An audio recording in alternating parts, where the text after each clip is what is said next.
Hello বন্ধুরা, good morning সকলকে।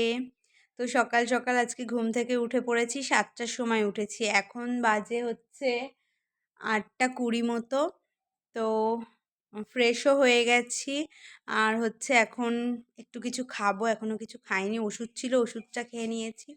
আর মাসিও সমস্ত কাজ করে দিয়ে চলে গেছে। তো রান্নার সব কিছু কাটা হয়ে গেছে। তো মাসি সমস্ত কিছু কেটে দিয়ে গেছে আর ধুয়েও দিয়ে গেছে, রেখে দিলাম। তো এবার হচ্ছে গিয়ে ভাত চাপাবো। আর আজকে একটু আমার চা খেতে ইচ্ছা করছে, তো ভাবলাম আমুল দুধ আছে একটা ছোট প্যাকেট, তো সেটা দিয়ে একটু দুধ চা বানাবো। খাই আর কি করব, খেতে ইচ্ছা করছে। আর হচ্ছে দুধওয়ালাও আসবে, দুধ দিয়ে যাবে, গরুর দুধ প্রত্যেক দিন নিই আমরা।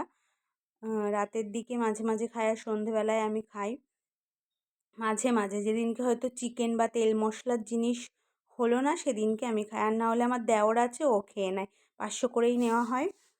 আর আজকে হচ্ছে শনিবার, আজকে হচ্ছে ভীম একাদশী।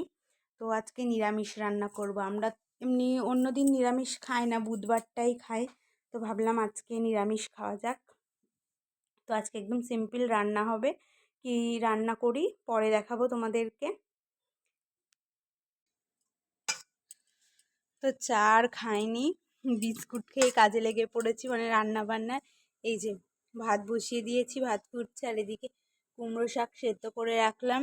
এবার কুমড়ো শাকটা রান্না করব।